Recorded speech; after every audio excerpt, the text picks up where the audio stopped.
As we get back from what feels like a vacation, Williams has new owners. We give you the latest in the Racing Point novella, and we preview the race at one of the most storied tracks in F1 history. Let's jump to start.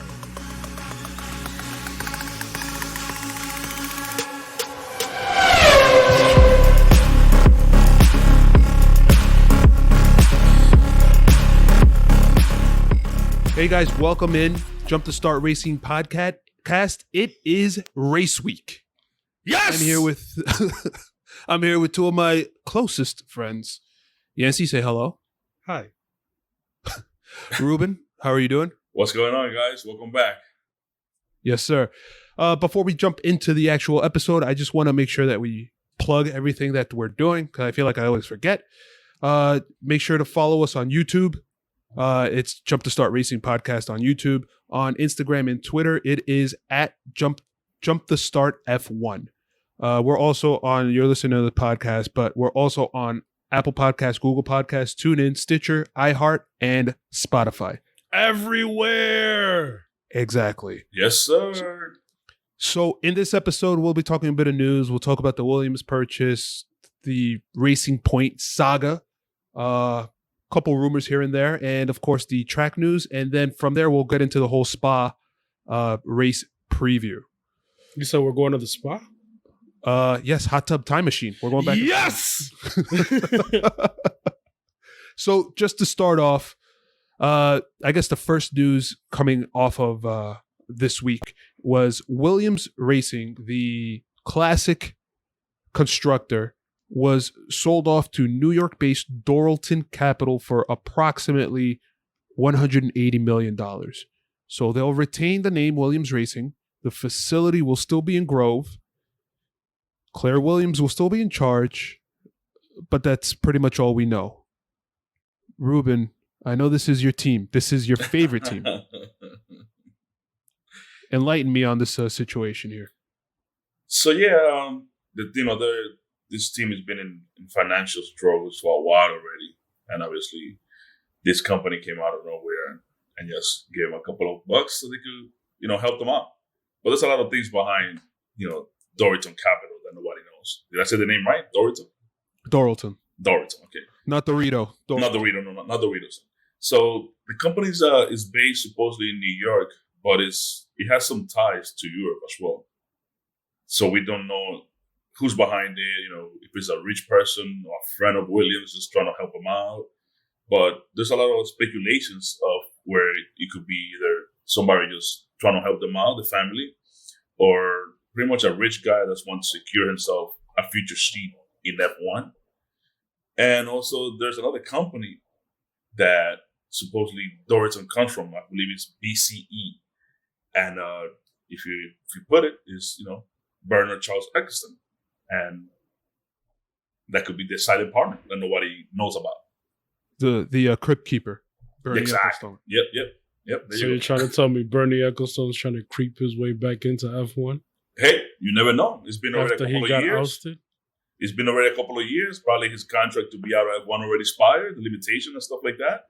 He might have a foot back in. He has been a team owner before, so that's how he got. That's how he owned F1 by first managing a team, owning a team, then offering all these guys from back in the days a way to own F1. Nobody wanted it, and he went in his own way and was able to acquire, with a couple of silent partners. Now he acquired Williams as a silent partner. So Williams as a company, right? They I'm not sure how the business was set up, but Williams Engineering is still its own standalone entity, right? And that's what made up actually most of their the Williams family or the Williams whole company profit that allowed them to continue racing. The Williams itself was actually not that bad, 2016, 2017 when Felipe Massa was in there, where Lance Stroll was finally actually his rookie year. And then they took a really bad turn and they just were out of money. They had to pay drivers of Lance Stroll and Sergei Sirotkin, a few years back. And it just you could say they actually have a paid driver this year with Nicholas Latifi as well. They've been bad, but they've gotten better recently. Does this spell doom and gloom? I'm not sure what to think about this news 100% yet. It's not doom and gloom. I think it's positive. I think they have a very good team, but a good team can only do so much when you Without have a funds. limited budget. Yeah. Yep. As we can see how good Racing Point, or before Racing, they would call Racing Point, was Force India, was a decent team, a good team punching above his weight. But when you have financial issues, things start to crumble, and then Lawrence Stroll comes in, invests the whole top, buys a team, invests money, and you can see how good the team has become recently. So Williams is a team that definitely has a lot of history in F1. They have a great engineering team. They have a good team overall. They just need money. And I think this would be that cash or like the cash injection that they need to maybe get over the hump and start fighting back in the midfield. And maybe eventually, with the new rule changes, start fighting up at the front, which Ruben would be ecstatic. Let's not forget, they are the second most successful team in F1. 9 Constructors Championships. They're right behind on the construction. They're right behind Ferrari. 7 Drivers Championships. Right behind who, Ruben? Ferrari. Wow, here we go. Okay. Back to living in the past. So, yeah, I don't know. We'll see. Like I said, it's 9 Constructors Championships, 7 Drivers Championships for the storied Williams. They were Williams Grand Prix Engineering. They were the leading edge of technology for many years. They were the front runners in terms of technology. One of the rumors that I had read is that somebody that was interested in purchasing Force India at the time that Lance Stroll came in is part of the consortium or the group that is involved with Doralton Capital. But we shall see. Don't tell me it's Rich Energy. Rich Energy. Whoa. No. It's a Russian billionaire, actually. But so we might have Sorokin back? So you're saying that that Claire Williams is going to stay ahead of the team. Do you think that they can now be successful with a cash injection with Claire Williams at the head? Because a lot of people were screaming for her to actually be ousted from that role. Look, you can only be as good as the people around you, right? And we have seen, and we've talked about how Mercedes has created not just, the 2 drivers, whatever, but such a force in the garage or in the factory to be able to do what they do and be as successful as they have been. The cash helps bring the talent in, and it helps develop the talent you already have. So this could only be a positive step. I don't necessarily think that Claire Williams is the problem. I mean, we saw not this year, but last year she had issues with Patty Lowe. That was a problem. Mm-hmm. Yeah, but that was on Patty Lowe. Patty Lowe didn't want to take any responsibility. Right, but that's my point. So it's somebody that's actually below. There is responsibility that falls onto like the technical director and everybody else around the team boss. We shall. I think it falls down to cash. If they have the money to invest and to develop their team, I think they'll have to look at Force India, look at Racing Point. Yeah. That's a big job. They definitely have the minds. Yes. Get some cash in there and see what they can do. One thing I wanted to bring up, it might sound weird, but Williams actually scored in Spa 3 years ago, 2017. They scored in 8th place with Felipe Massa. The year before, also 8th place and a 10th place. So it's not like these guys are that far away from being competitive. I'm glad to see a cash injection. Hopefully things turn out much better than they have been recently. Renault and their protest of Racing Point. They have come around, finally. The FIA has already ruled that it was an illegal piece, but they're going to allow Racing Point to continue using it throughout the season. Other teams had stepped away from the protest, but Renault, kept at it, the little engine that could, and they finally announced that they're dropping their case. The FIA just needs to provide to them further rule clarification as far as copying goes, and they seem like they will be okay. Is there anything else to talk about with regards to this general hospital style freaking drama? I'm glad it's getting to the point that it looks like it's going to be over soon. I mean, it's a matter of time for Ferrari to drop their appeal. But remember, it's not over yet. It's not over yet. But it is not over yet, man. I think this is one of those episodes where there's a lull in the action as far as any drama, but then we're gonna have one of those dun dun dun moments that comes again because Ferrari is not dropping the case until they get clarification on what can and cannot be done. And I feel that Ferrari has an axe to grind, considering the situation with their engine last year. They want to make sure that everything is clear as far as what a team can and cannot do, because obviously the teams last season ganged up on Ferrari and they were forced to change their engine. Therefore, they were basically changed the competitive order. So listen, man, I hear what you're saying, but for you to say that the teams ganged up on Ferrari, if a team is cheating, they should gang up on them. Like, it's like the Astros, like all their players are getting beaned by baseballs. It's because they cheated. My point exactly. But the reason why people are the teams were ganging up on Racing Point is because they cheated, and then but the punishment doesn't justify, how far they've gone, because they just want to be clear what can you copy and what you can't. I think that's why all it is. And the reason why Renault dropped it is because they say they got promises from the FIA that next year this will not happen this way. They're not going to be allowed to do that. They're going to change the rules just to make sure that there are no.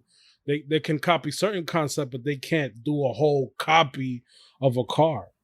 They want to make sure that is not that can't happen again. The FIA wants to make sure of that. Renault wants to make sure of that. And also, it takes a lot of money and resources to fight an appeal. Obviously, Ferrari has money. Renault probably said, you know what? Somebody else can fight that battle as long as we get reassurances that this can't happen again.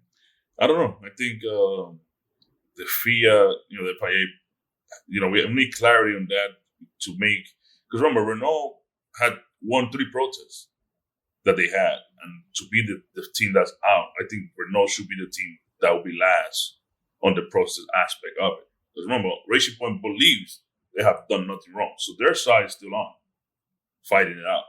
So they believe they did nothing wrong because the FIA didn't clamp down at them at first. This whole situation is caused by the FIA and their lack of, coming down and telling them that they can't do this at the beginning of the process. Yep. It's just a lack of clarity on the rules.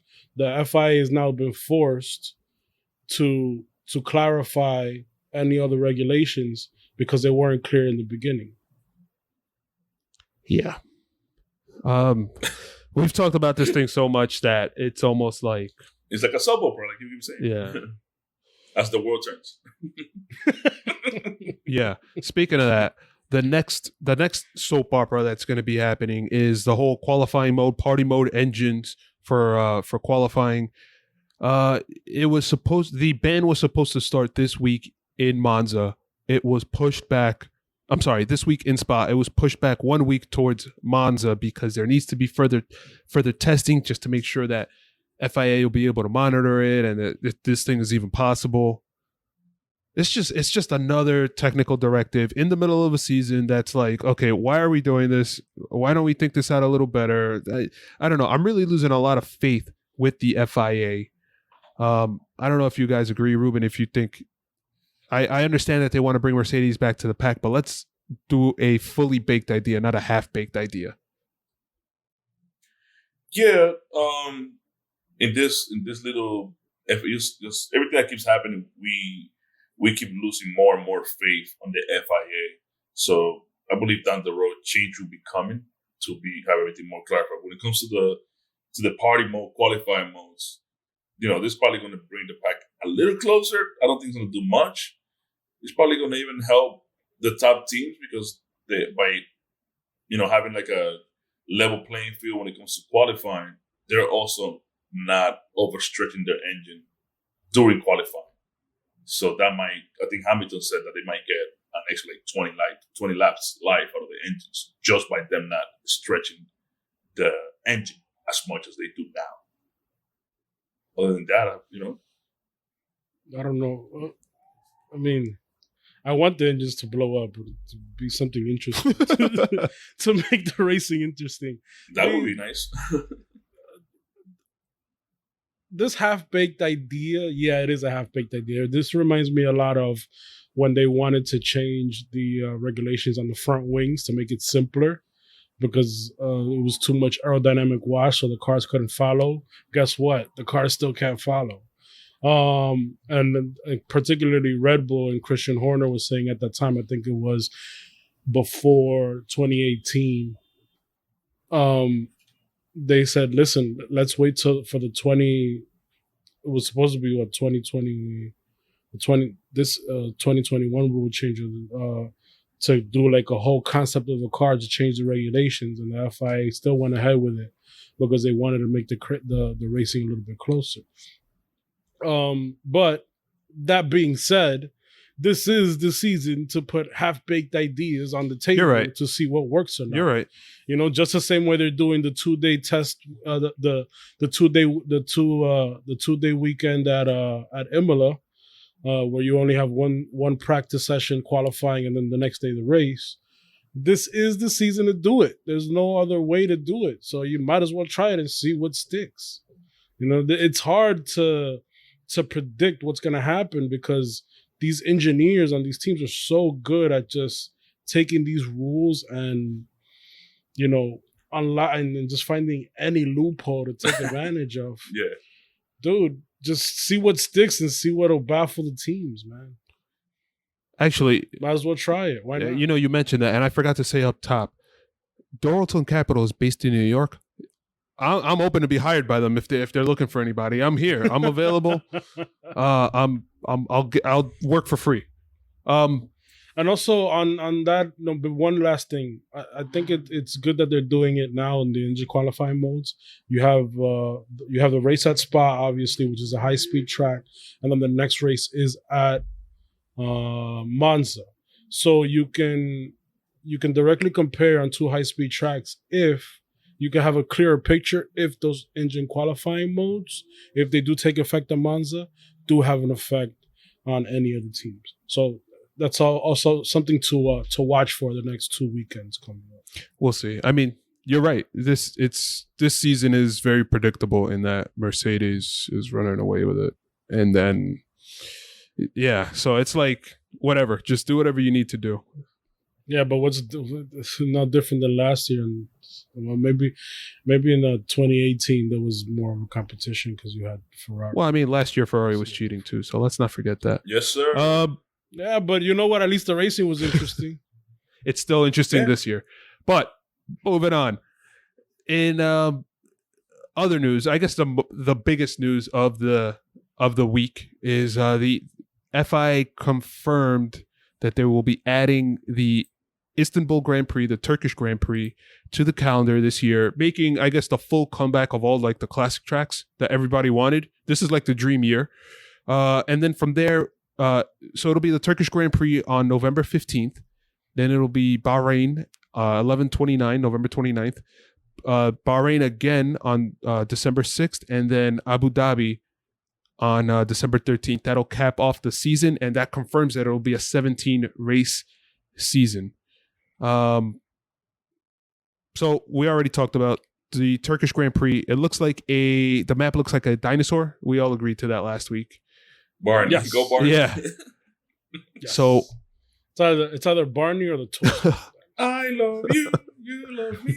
we're it looks like an amazing track. Bahrain, it's been around and it's just a track, and Abu Dhabi is another one that we barely even pay attention to because at the end of the season, the constructors and the drivers' championship are decided. But is there anything to add here that we didn't already talk about last week?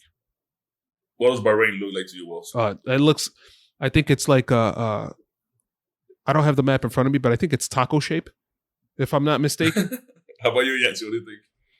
Let me pull up the map and see. But To me, it looks like a mid-shaped boomerang. Boomerang? The weekends in Bahrain should be interesting. Bahrain always throws up a good race. Always good race. Great races there. And they're looking. They haven't confirmed this, but the rumors are that they're looking to. I got to hear mid-shaped boomerang. Come on, you can get more creative than that, bro. I think you can. Yeah, definitely. Yeah. Maybe it looks like a wolf howling to the moon or something. The tail on the right side, the head on the left. I don't know. And obviously Abu Dhabi looks like a gun, just like Spa. I'm gonna have to. Yeah, like I put out. So I would put on Uzi. I was saying water gun. Yeah. Yeah. So on the Bahrain, they have more track layouts, and they're looking to use a different track layout. Actually, a faster one than this one, a shorter distance, but actually a faster one because they have like a part of like an oval where it's on an incline on that track. So that if they do that for the second weekend, just like they changed up the tire compounds for the second weekend at Silverstone, that'll throw up a different race. So that should be, be on the lookout for that to see what changes they'll make for the second race weekend on that. But that race is always fun anyways. The Bahrain Grand Prix. Abu Dhabi, Yeah. Abu Dhabi, nobody ever pays attention to anymore. Yeah. Yeah. I mean, and the racing is not good there either. This year won't change either. Kind of like there. Barcelona. This year won't change. Mercedes will land there already with a title in their hands. I mean, I'm already paying to the midfield battles. That's what I want. That's because, of course, your team is there. Beat me to it. No argument on that. Yeah, I mean, whatever. There's been some memorable moments. The Nico Rosberg win at Abu Dhabi, and I guess the donuts between Vettel, Hamilton, and Alonso. But yeah, that's pretty much it. We have to talk about this because I guess we have to. But the rumors are and have been that this is the week that Sebastian Vettel will be announced for Aston Martin. I just don't see it happening at this point. Just tossing it out there as that's been the rumor. I don't know if you guys have anything to add to that. The saga still continues. There's nothing else to add. It's another chapter in the novella, and we'll see what happens. It's either he gets offered the job or he doesn't. So we'll see what happens. I don't know. There's nothing really else to say. Yeah. There's nothing else coming out of anybody's camp. So we'll see. Any other major news prior to jumping into the race preview? Okay. So this week we're racing. It's called the Belgian Grand Prix. We're racing at Circuit Spa-Francorchamps. It is one of the legendary tracks. We already talked about Silverstone and how it's got the named corners and all that. This is another one. It's got Eau Rouge, Radillon, I don't even know all the names. It's bus stop chicane at the end right before the pit straight. It's a whole bunch of different. Right. It's a great track. It is a long, sprawling circuit in that it's also in a forest. So there are different microclimates throughout the whole track. So it could be raining in one part of the track and clear on another part of the track. One of the features for this upcoming race is that it looks like it's going to be raining all freaking weekend long. So that is something that we're going to desperately need because the Mercedes-powered teams, in my opinion, are going to be looking to run away with it. Hold on, it's going to be raining. My eyes just popped up. Oh, for real? Yes, he just woke up before the weekend. Woo! You know why? Because now there's a chance for Leclerc. That's why he's saying it. There you go.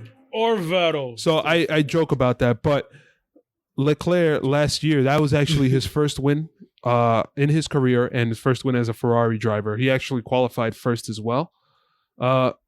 Shout Yes, out to sir. Charlie. Prior to that, Sebastian Vettel had won in 2018, I believe. Yeah, 2018, and then in 2017, Lewis Hamilton won, followed by Sebastian Vettel. History-wise, do you guys have anything else to add here, Ruben? I know you're a major history buff. Yeah, F1 Grand Prix has been held here since 1983. In 03 was not run. It was not running just 3 years between 83 to now. 84, I couldn't find info why it wasn't run. 03 was because of the tobacco ban. They were one of the first track against the tobacco banning and stuff like that. 06, the organizers filed for bankruptcy in 05, so they had no money to hold it. Yeah. They also hold lots of other events like the 24-hour Spa, the World Endurance Championship races held there as well. Also, 2019, we can't forget the passing of Antoine and the Korea incident. Absolutely. Antoine Hubert. Yes. And it's also been used for several other events. A couple of times it was used for the Tour de France cycling race to pass by it. Oh, really? Yeah. And Bottas has the record for the fastest lap in 2018. Wow. Yes, sir. I did a little. Yeah, you're the historian. I think is that because I'm old? if the weather, if it doesn't rain, I think that record's gonna fall this season. Yeah, it will this year. These cars are super fast. So wasn't this also the race that who was it? Somebody popped up. I think Alonso popped up and landed on somebody's like halo or something like that. I think it was Charles Leclerc when he was in Alfa Romeo. It was Charles Leclerc when he was in his first season. That was actually the first year of the halo. That was the first year. Yeah, that was the first year of the halo, and everybody was up in arms like, "Oh, I hate the way these things look. There's no point." Until that incident happened. Yeah. Until that incident happened, and now nobody knows this is the halo. Yeah. And that was pretty scary. If you guys see the slow motion, and I think there might be a video of like a 3D recreation of how the accident happened. Man, if that halo was not there, poor Charles, man. Well, thank God the halo. He walked away with a shower of, hydraulic. That's all that happened. Well, yeah, I'd rather that than death. Yeah. Than death. I mean, it's a fast track. It's pretty dangerous. Going up through Eau Rouge is probably one of the most iconic corners in the F1 calendar. Isn't that Radion actually?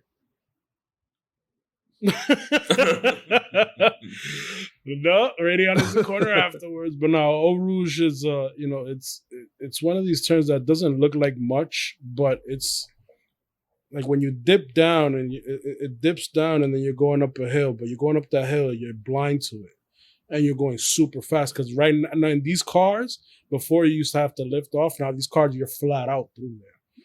So it looks like you're literally like you're hitting it and you're heading straight into the mountain, and then you go off to the right. To the right, then the left. Listen, it's a crazy corner. You know how IndyCar has that double-seated car, Yhancy?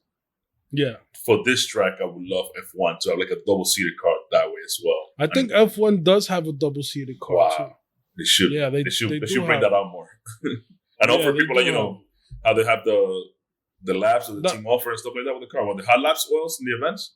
Imagine offering hot laps on a double-seater F1. I believe that was part of that. That was part of one of the F1 experience packages where you're able to drive with somebody in a F1 car. They built that F car years ago that has 2 seats. Oh my God! I think even Ferrari has one too. I think Ferrari has a 3-seater. Oh my God! The driver and then 2 seats in the back. It's getting me excited over here. Yeah, I don't know. I wonder how much it costs just to. It's worth it. It's worth it. Oh, absolutely! Yeah. Getting in an F1 car and with whoever. I don't. It could be Lance Stroll. I'm okay with it. Yeah, it doesn't matter who it is. I'm okay with it. Yeah. So Hey. No, my favorite turn is Blanchimont leading into the final chicane. It's like it's a flat out left-hander. I don't know if you guys have ever seen the onboards on that, but it is like you have the forest on the left, you're on the track, and it's just like it's so pristine, and you just don't even. It's almost hard. It's hard to picture a car going that freaking fast in that scenery, but that's what we're doing. It doesn't seem like it's like the scene doesn't seem like it's like it's a racetrack. I want to go on a hike over there. Yeah, that's nice. like go find Bambi or something. It's like, oh man, the view must be nice from up there.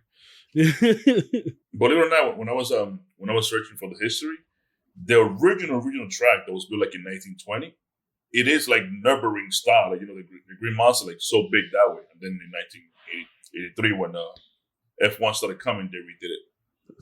But the original track, it goes into the mountain. It's high, it's big.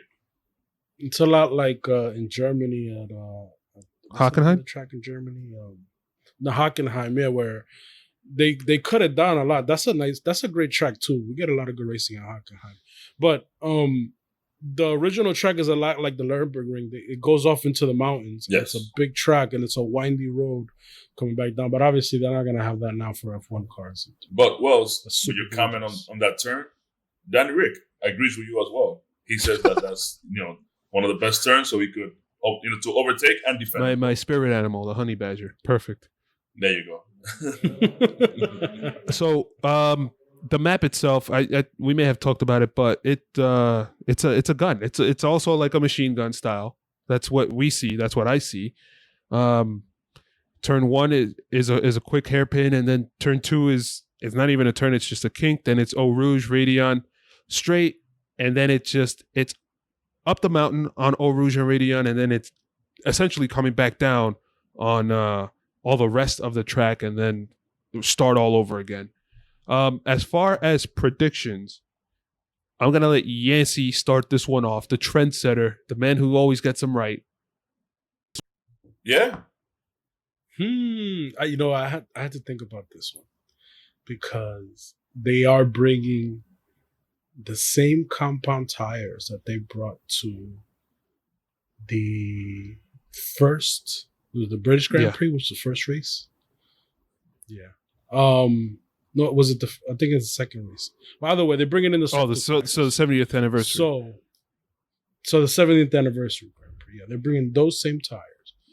However, here we go. I believe that Mercedes has gotten on top of that problem. And most importantly, I believe that Lewis Hamilton, as he mentioned before, has studied his tires. And it's not going to be as hot. So, unfortunately, we're looking at another Mercedes 1-2. And of course, Max Verstappen, since it's not a high-speed track, but Verstappen can at least podium, is going to be Hamilton. Did you just say it's not a high-speed track? And okay. No, it is a high-speed track. So, meaning, I'm sorry, I meant to say it's a high-speed track, so Red Bull doesn't fare well in high-speed tracks. They fare well in more technical tracks. But it's Verstappen, and Verstappen has shown that he can keep up with the Mercs, or at least have a lonely race in third, which is probably what's going to happen. So we're going to have, obviously, we're going to have Hamilton first, Bottas, not a close second, a few seconds behind, and then I think Max is going to have a lonely race, but we'll still podium. Ruben, I want to cheat off of you two's answers. Yeah, see, before I say, what's your prediction for best of the rest? I think it's going to be Racing Point. But look, Racing Point is so far ahead of the midfield. They can't compete with the Mercs, or even with Verstappen because they don't have good enough drivers to get it up to the podium. So they'll be and they'll be far away best of the rest. But look for Renault. Renault always does good on high-speed tracks. I don't know why, what's the reason, but they always do well. I guess because they have a low drag car.